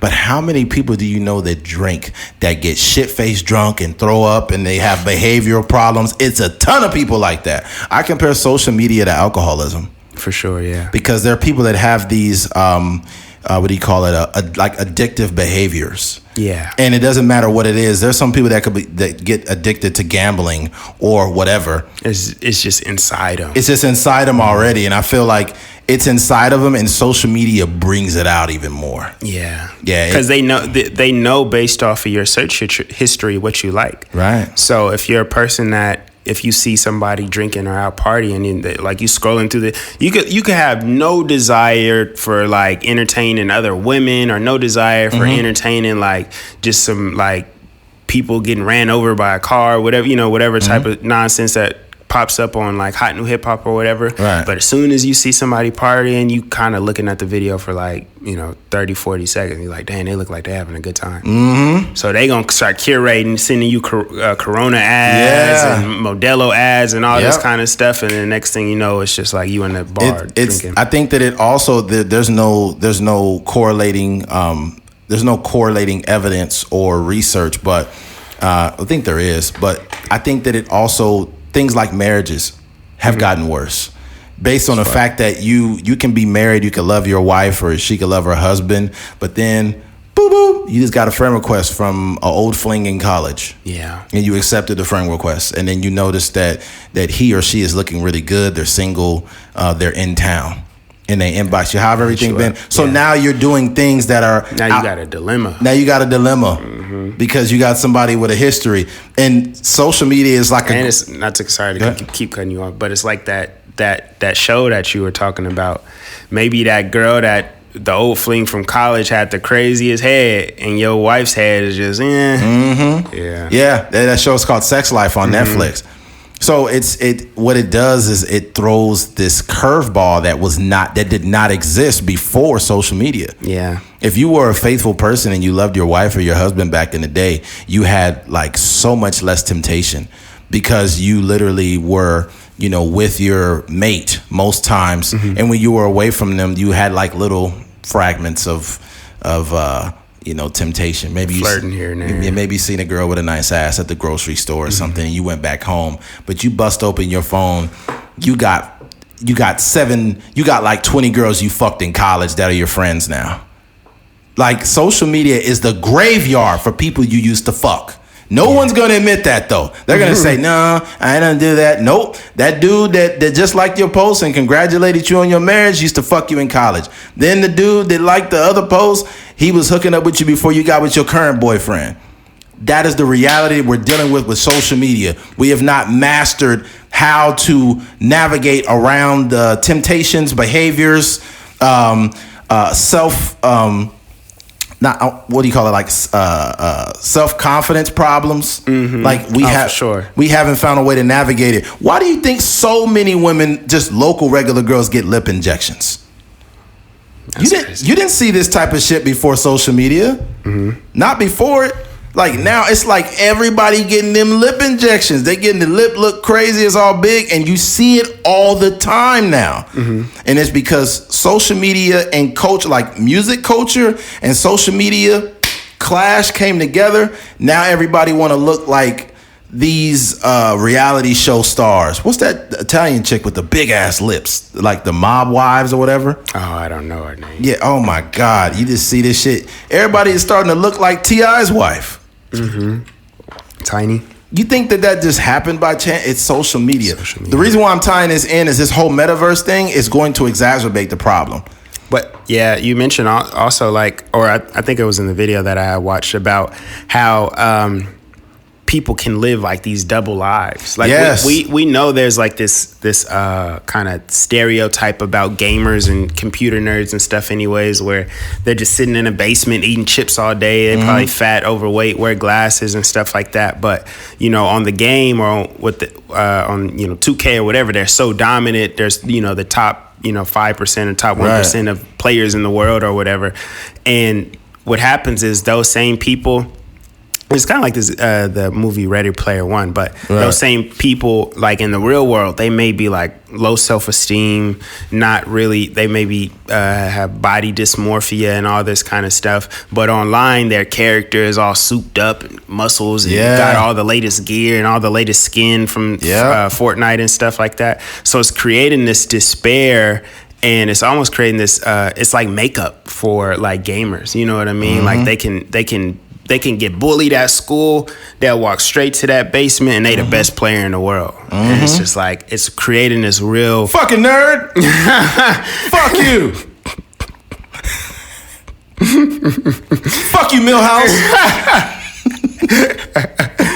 But yeah, it's just creating this real world where it's like, we don't, like you said, we don't know the ramifications of some of this stuff. It's fresh to us. A lot of this stuff, like, you know, it hasn't been enough research. When they're developing these things, I don't think they're developing them so fast that there's not really enough time to really look and see like what is the end result of us spending so much time on, you know, on our cell phones. We won't know this stuff until like 20, 30 years from now, to where, you know, maybe when we pass away and they're doing surgery on our brains, or not surgery, but they're, you know, studying and analyzing our brain, and it's a part in the back that's like mushy or something, or it's a part in the back that's kind of hardened because, you know, that's like the response to looking at your screen for so long. So they're gonna come out with devices that are like goggles or something. You just throw them on. Like they already have the Oculus stuff, but I'm talking about something that's like way smaller.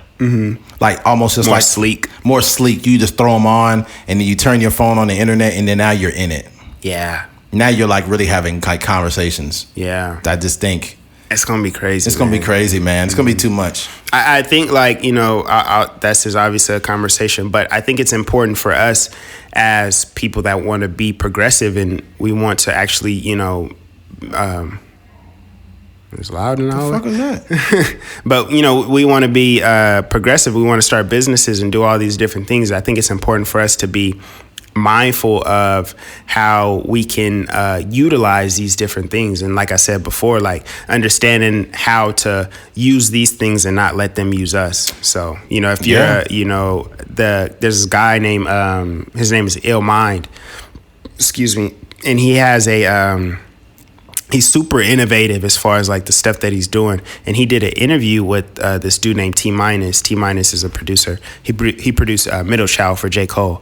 And they had a whole interview, like it was like a virtual interview, and it was weird. Like they're literally like, it's like from the waist up, and they can move around the space, and, you know, they can talk to each other, and their little things look exactly like them. And that's like part of this whole conversation, the whole metaverse, the whole virtual world that people are creating. So I just think like guys like that, guys like Ill Mind, he's using these platforms. He's not letting these platforms use him. So I think, like I said, for people that are out there, like you want to be an entertainer, comedian, a rapper, a filmmaker, or whatever, I think it's just important to be mindful about what's coming out, and, you know, what is the new things popping. Like after Eddie and I had that conversation, I was texting my girl's dad, and I had sent him, because he's like a huge like stock guy, and I seen an article when I was looking up the stuff, and it was like the 5 stocks that are like in, like basically like I guess in cahoots or trying to be on the cutting edge of the metaverse. And so it was like stocks like Microsoft, Facebook, and a bunch of other stuff. So I had sent it to him, and but he's like the same kind of person. Like, yo, what's new? What's the freshest stocks out there? What are people doing? What are the kids talking about? What are the 18-year-old people? What kind of technology are they using? So it's just important to be like, you know, on top of everything. 100%. And a conversation that kind of blends with this is NFTs. And you guys may have heard the conversation around NFTs, and you just kind of ignored it or didn't know what the fuck it meant. And it's that new where people are still figuring it out. So what is an NFT? What does NFT stand for? Non-fungible token. That doesn't make it any clearer. Not at all. Right? Is it right? Sorry. Non-fungible more or less means it is unique and can't be replaced with something else. For example, a Bitcoin is fungible.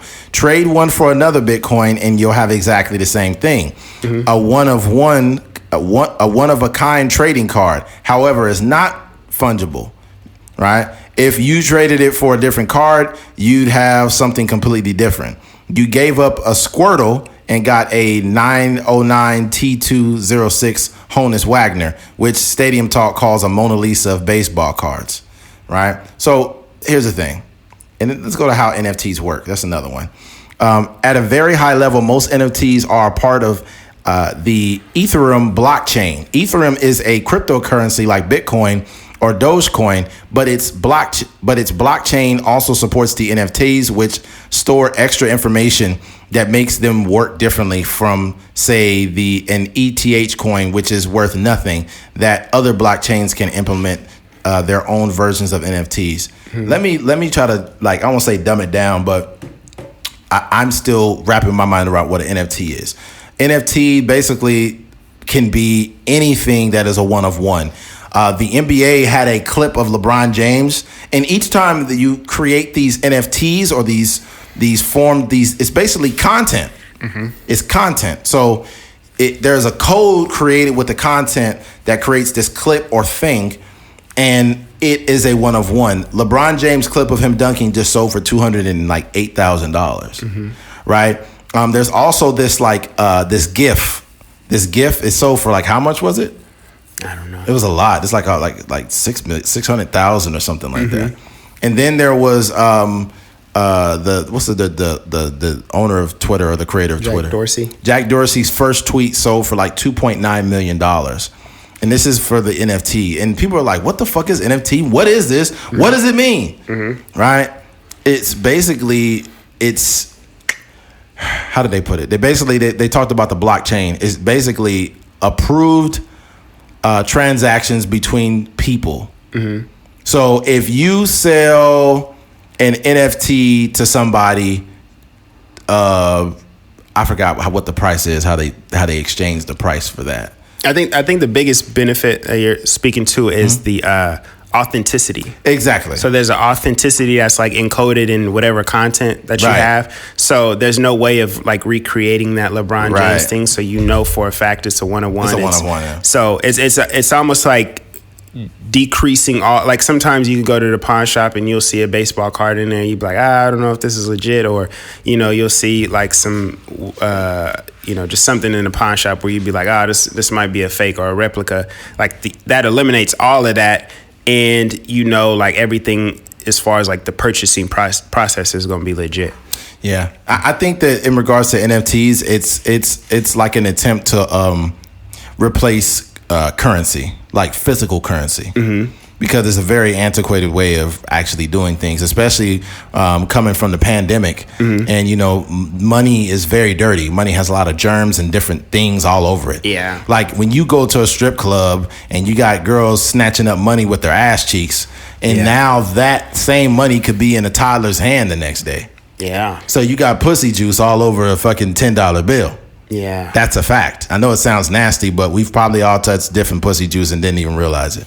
Yeah. It's kind of sad, man. But anyways, this would eliminate hand-to-hand currency as well. In addition to the idea of NFT is not as foreign as we think. It's hard for us to get our minds around why do these random things have so much value?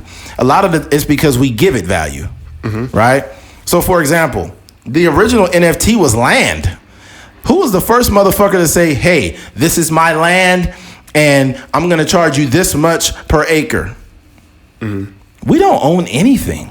As human beings, we don't own anything on this earth, yet we give it value. Yeah. And this is no different. Owning land was the original NFT. Do you know, and this is kind of going back to the whole Metaverse thing, there's a company out there that's selling virtual real estate. Right.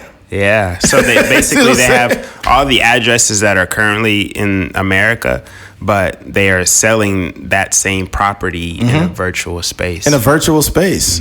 That's crazy. This is how you create wealth. You create massive wealth by imagination, just creating nothing. There was an art piece that got sold and it was nothing. It was not an art piece. It was not an art piece at all. And he sold it for how much money? Do you remember?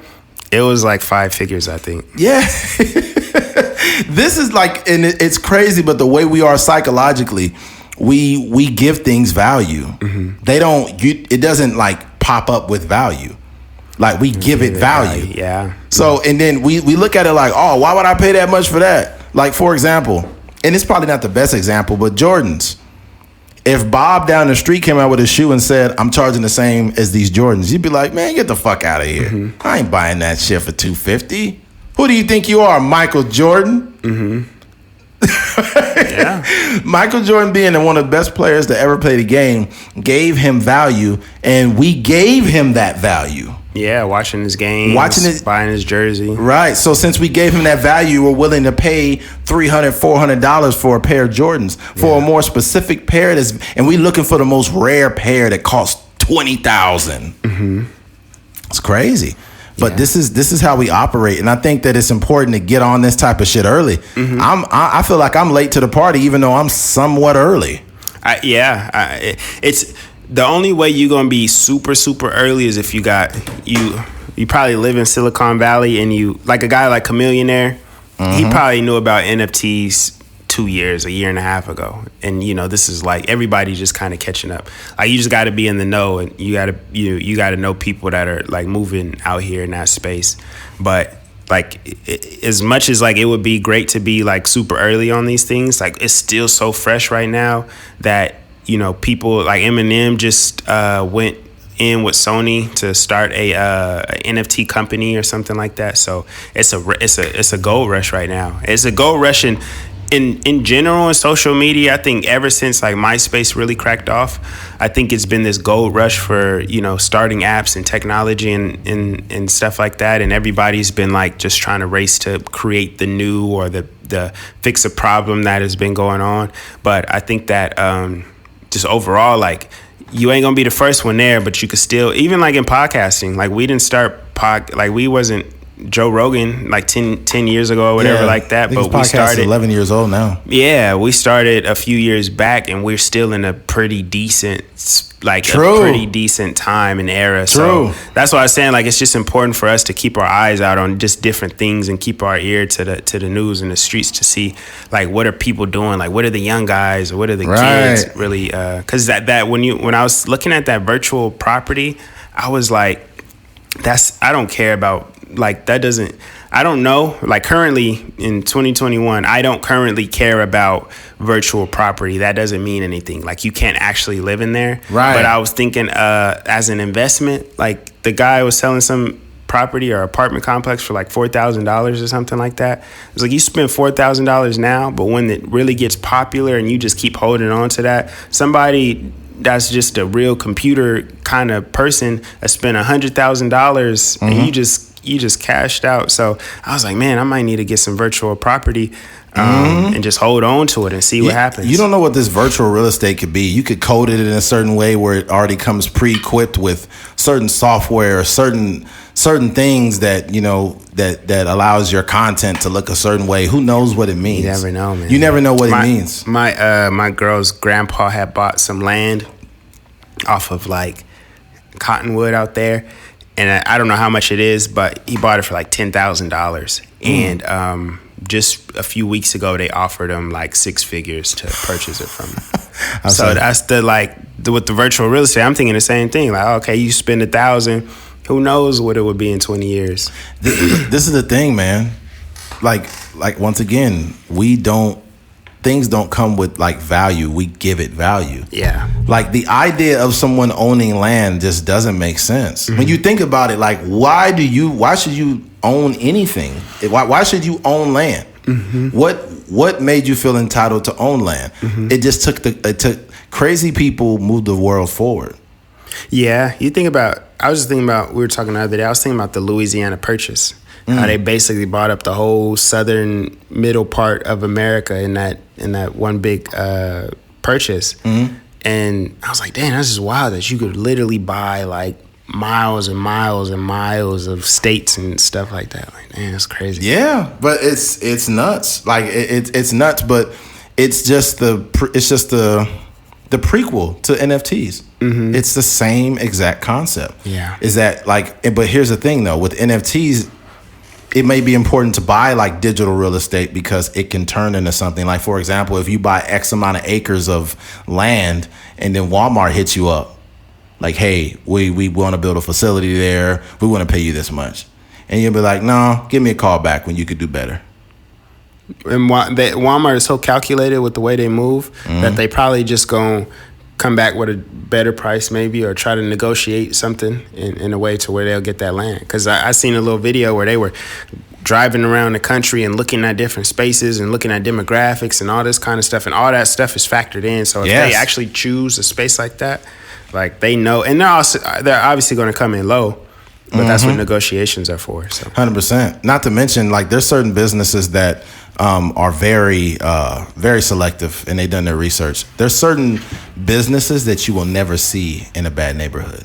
You will never see a Chili's in the ghetto. Mm-hmm.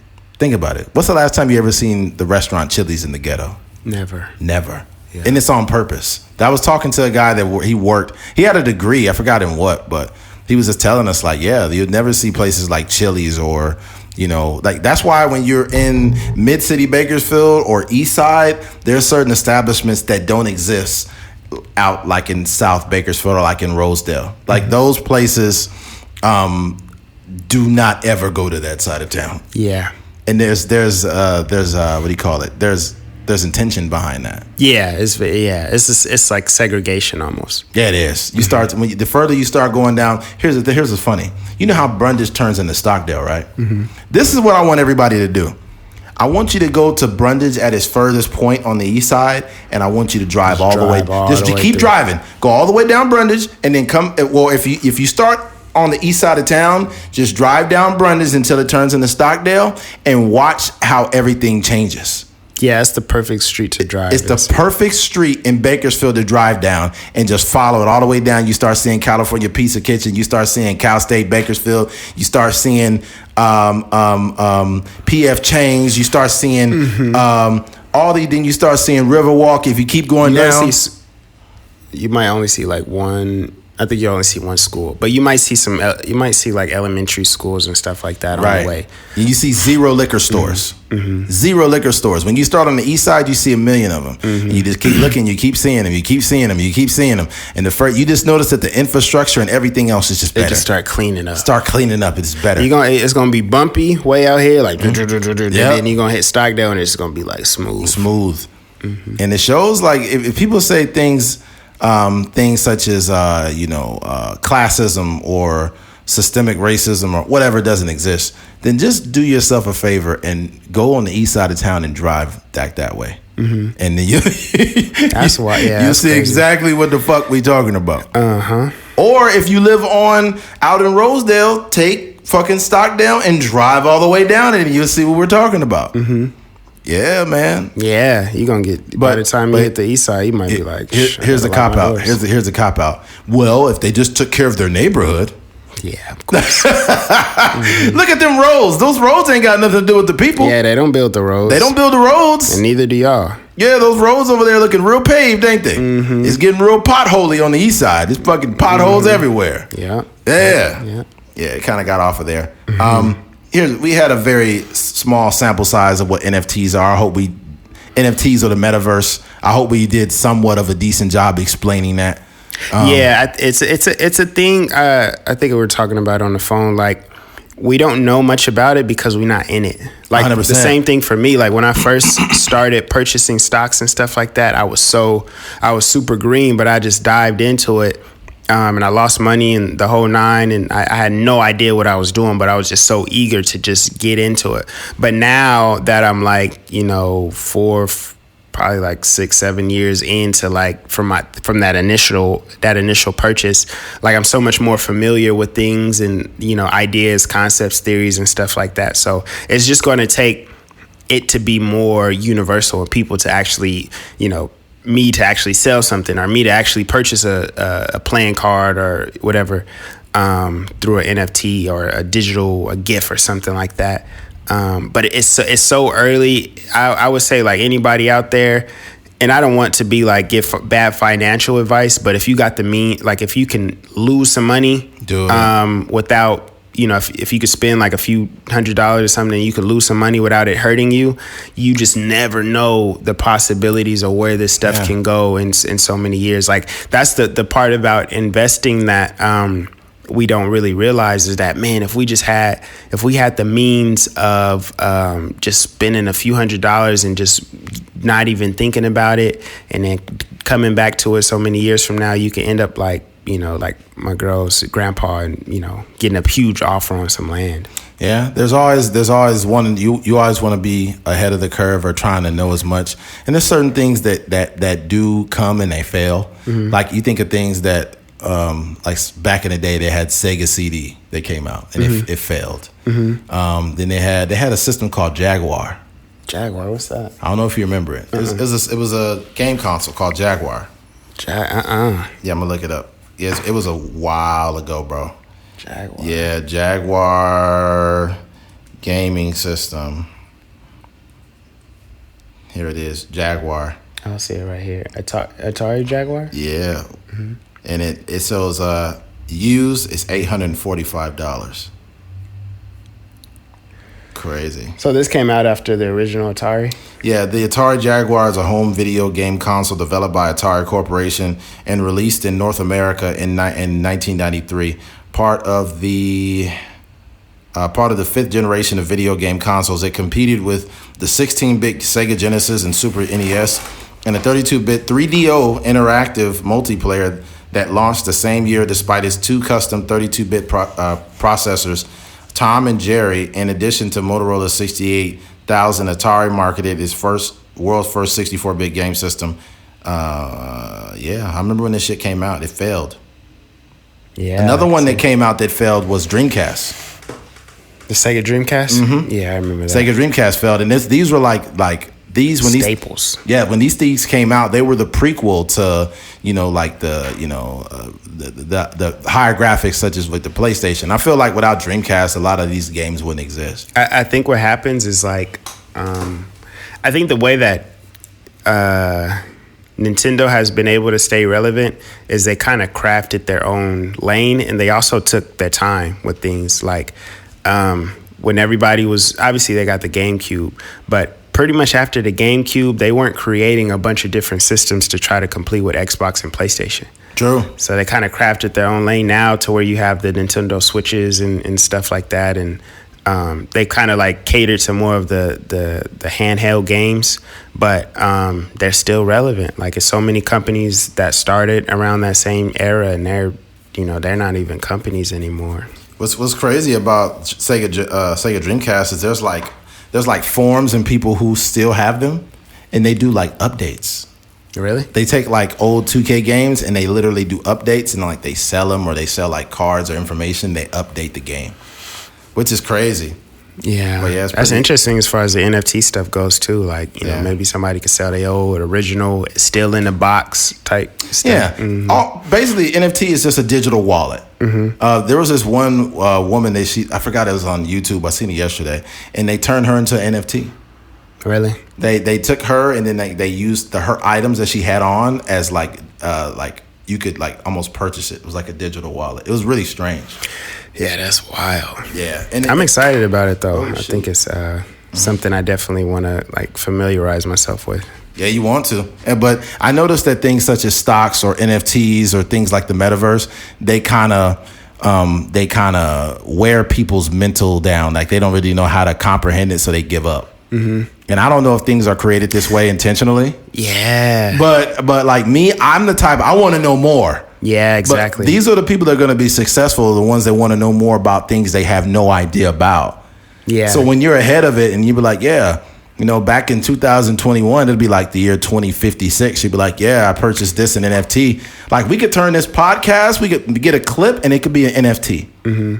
Right? Because it's one of one. It's like a little joke or something. It's like a little joke, like, yeah, they went to the store, pussy juice, ha, ha, ha. Mm-hmm. NFT. It's crazy you said that part about like people giving up on things when it gets too dense. Right. Like I think that